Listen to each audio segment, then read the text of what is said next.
Hey, I'm Edward Stern. I'm lead writer at Splash Damage, working on Brink. Sweet. So we're here at PAX. We're checking out Brink.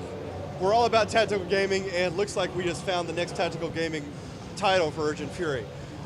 It's private matches. It's crazy, and of course, what happens? We come to another show. We bring another Will, and he annihilates like 40 people without dying. I just don't understand it. So tell us about Brink. When you coming out? What do you want to tell the tactical gamers out there about this great new title? Okay, well, Brink is a new first-person shooter. It's coming out on May 17th in the US on PC and Xbox 360 and PlayStation 3 in no particular order. We love them all equally. We're making them all ourselves in-house using the same engine, the same assets. Like, I don't know about you, I've certainly played a game where I thought, you know, this game was not designed to be played on the machine I am currently playing it on. No, it never happens. We don't want Never that. happens. Yeah. So it's equal love to all the platforms. We're Splash Damage. We're based in London, in the UK, and our background is in PC hardcore shooters, which is great. But there's way more gamers now than there were 5 years ago, and we're really evangelical about online shooters. Like, it's more fun to play multiplayer online, is what we're claiming. But I think a lot of people have tried that, and they've gone, you play the single-player version of a game and go, okay, this is pretty good, I've won, I've beaten the game, let's try the multiplayer, and it's totally different. Right. So one of the goals for Brink is that it's all one version of the game. You could play it offline with no internet connection. You can play it single-player, you can play it co-op, you can play it multiplayer. It's the same game. Wow. So the missions, the chapters of the story, and we've got two storylines, Security and Resistance. It's all takes place on the Ark in 2045, so it's a little in the future, but it's not so sci-fi that it feels like magic, because we're still completely a kind of boots-on-deck immersive shooter. It's got to work like that. So let's say you're playing the game, and you happen to have an internet connection. I pop up on your friends list online. Oh, can I join you? You don't need to quit out and relaunch into co-op. I can just replace one of the AI players within one tick of the game clock. So, wow, you don't even have to stop, pause, or nothing. You can just like, hey, so let me send an invite. that was a single-player game, right? Now it's a co-op game. Right. Okay, I drop out, I've got to make a phone call. I come back online, all your other friends go online. We replace all of the AI players. Now it's all human players. It's full multiplayer. And you haven't stopped playing at all. But it's the same session you started. Wow. So you could be playing the next mission in your storyline online against human opponents. Is that single player? Is that co-op? Is that multiplayer? It doesn't matter anymore. Right. It's all the same deal. So, wow. Now, tell me about the AI, because that makes a huge dynamic, because you've got an AI, and then you replace the AI with a human guy. Yeah. The human guys, of course, are a little more intuitive than the AI. Well, is your AI like? Actually, it tends to A be little smarter. it tends to be the humans that fail the Turing test. Wow. We had an event a while back, and one guy said, "Yeah, I really enjoyed it, but I think your AI needs a little bit of tuning." So, well, what do you mean? He says, "Well, look, there's this one of your bots is kind of totally stuck in the geometry," and I had to go, "It's that guy over there." Oh my, oh my. Fine. No, we're really happy with the way the AI goes. They're really good opponents. They're very good teammates as well. They will always heal or buff or revive you rather than another AI player. That's kind of the one way of telling them apart, maybe. I don't know if that's a good or a bad thing. Well, maybe you need to be dead. Well, I would say, I for one welcome our new robot overlords, but until such time as we work for them, they work for you. Yeah. Absolutely. Well, I love that. That's a whole other dynamic. We've never thought about that. Now, I know we talked about you can make a private match. It's 8v8. It's always 8v8, yeah. Always 8v8, so that's perfect. One of the effects of that is, if you're running a clan, it's way easier to organize 8 guys in the one. Right. People, persons, whoever, gamers. Where, also, it's just a better team size. Our last game, Quake Wars, really big maps, and it just meant it was a bit more kind of diffuse. We deliberately brought in the engagement range. We want it to be a much more personal thing, because if you shoot me from the top of a mountain, that's not really a particularly meaningful interaction. Yeah. But if you come up and melee me, okay, that's a much more personal thing. So generally, it's much smaller. 8v8 is kind of the sweet spot for that. So what about, in talking about the maps and sizes, are there maps that are sniper intuitive versus those close quarter maps where you really need to be using a shotgun type? Well, one thing I would say, in Brink, we're trying to fix a lot of things we see as problems in shooters. Right. One thing, motion and movement has been like the shooters look amazing, but Absolutely. our movement hasn't really moved on for a while. Right. Like, I am a super fit commando guy in this game. I can headshot from 100 yards, but I cannot get over a wall this high. That seems strange to me. We've never seen that happen before. Or if it's just a pixel too high. I call it the refrigerator on a roller skate problem. It's like, I'm Mega Soldier, but I can't get over this thing. So we've got this thing called the smart system. Now, you've just played the game. Right. Were you using? You just hold it down, sprint, and you move towards something. Were you playing with that at all? Actually, let me bring Will in. Come here, Will. Hey, who is this mysterious stranger? So How you doing? he actually is one of our staff, and he just annihilated all these people. So, Oh no! Yeah. Really? But That must hurt what I horribly. what I like the most is he didn't get first place Yeah. because Oh, he yeah. wasn't doing objectives. Because killing is fine. That's cool. But if you incentivize players with kill score, that is all they do. And I'm sure you've played in a game where you've got medics who will not heal anyone but themselves, Right. or soldiers who give everyone ammo, no, won't give anyone else ammo, just themselves. So what we do is we incentivize it by XP. We don't give that much XP for kills. We give a large amount, a metric shitload, in fact. If you were going to say shitload, it's okay. Okay, well, because you guys still use the old Imperial shitload, Right. don't you? No, we've moved on to the metric shitload, which is significantly larger. We give you a huge amount of XP for doing objectives. We'll give you XP for standing next to the objective because you're focusing the gameplay, you're helping your team. It's all, like, we'd encourage you to exploit XP. Right. Try and farm it, because we always give you the most XP for the thing that benefits your team the most. So Wow, you end that's- up with medics going, no other who game can I is heal? like that. Who can I heal? Because that's when a level you get the most XP, you're going to level up faster that way. That's crazy. So talk about the gameplay and what you found when you were going through here and playing. Well, the gameplay is actually awesome. It was actually fun to play, and it's something different. We failed. Sorry, Yeah. no. It's definitely something different, and it was actually basically everything was great. So No, I didn't do the objectives. I was mostly kills because when it comes with a clan's perspective, then you do the objectives when Well, you have your it whole doesn't team help together. that you somehow got in this spot, and for some reason the whole other team kept lining up Oh, in yeah, one but line, and you were shooting all 8 with one I bullet. got to be able to shoot to kill him. So he's talking about sprinting. When you sprinted up to something, what happened? When you sprint up to something, you can either hold it down and it just keeps going. And when you sprint up to something, I believe you can actually push X or something.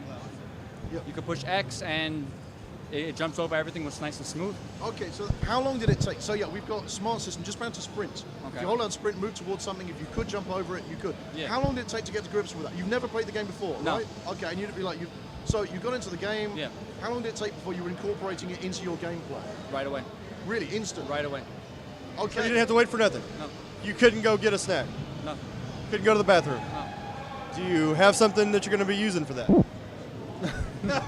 If you guys need a minute, I could give you the room, So we, one of the things we've noticed in one of the multiplayers Uh-huh. is that between rounds you could grill a ribeye to medium rare, get your mashed potatoes on the plate, bring it back, sit down, take 3 bites, and then play. So Not now.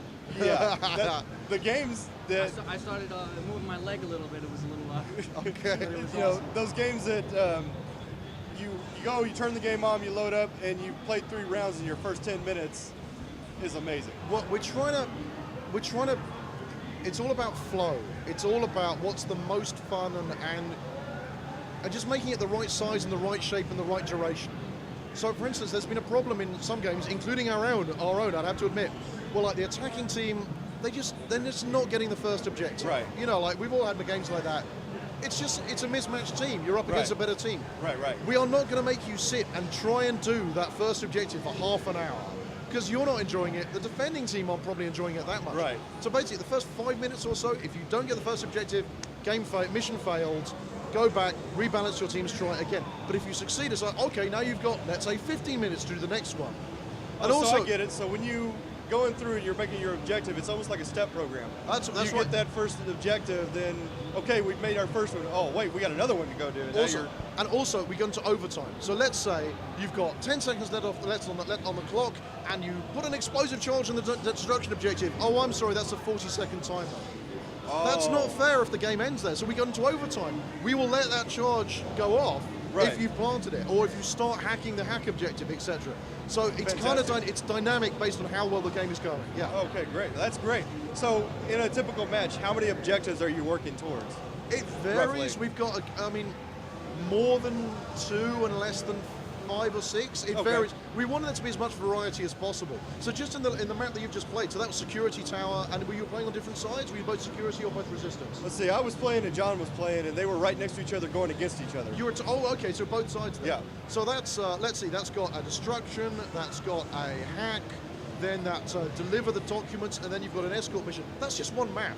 Wow. That's just one mission. You've got, okay, 2 defense, that's kind of similar. Let's say 2.5, totally different kinds of mission Within objectives the mission. within that one map. Right. Yeah. That's fantastic. Well, is there anything else you want to tell the tactical gamers? And we want to have you guys. I've got a mission for you. We were talking about the skins and how many combinations there are, and which is like a lot of zeros. Oh yeah. More zeros than I want to try to explain. I want to find out how much XP you have to earn to unlock everything. Well, that's a good question. Let me think. Have you calculated that? No. But deliberately, like, in terms of like, the level cap is pretty low. Right. Because what we're all about is getting you back and replaying. Like, Right. this is the main message we're trying to put over. And experienced multiplayer gamers know this already. It's cooler to replay something in a different way than Right. it is to do something new for the first time. Absolutely. Our first game, Wolfenstein Enemy Territory, it's 8 years old. Still in the top 10 most played online games. We've had over 500 million matches Right, played. and they're still downloading. Oh yeah, well, I mean, partly that's because the mod community is making awesome new maps and stuff. Yeah. But a lot of it is the same 6 maps we released 6 years ago, because no 2 games are the same. There's always something else to do. There's some new tactic you can use. Right. So that's what we're trying to do with Brink is, okay, well, I played one of these maps, you know, well, there we go. Why would I ever want to play it again? Oh, because it's totally different when you're defending, and you get, the storyline is different as well. To give you an wow. example, we've got a map called Container City. There's a kind of slum of rusting shipping containers. You play through it from the security storyline, you get told, man, I'm sorry, I know you didn't sign up to kick down the doors of civilians, but we got creditable intel, there's a bioweapon lab in there, you've got to go secure Right. that thing. Okay, that's what the map's about. When you play through it from the Resistance storyline, your commander says, men, they are trying to steal our vaccine. Okay, so that puts a slightly different gloss Yeah. on things. Okay, so you play through it both times. Why would you ever want to play it again? Because you've unlocked a new tactic. Right. You've unlocked a new ability. As an engineer, you can now put down turrets.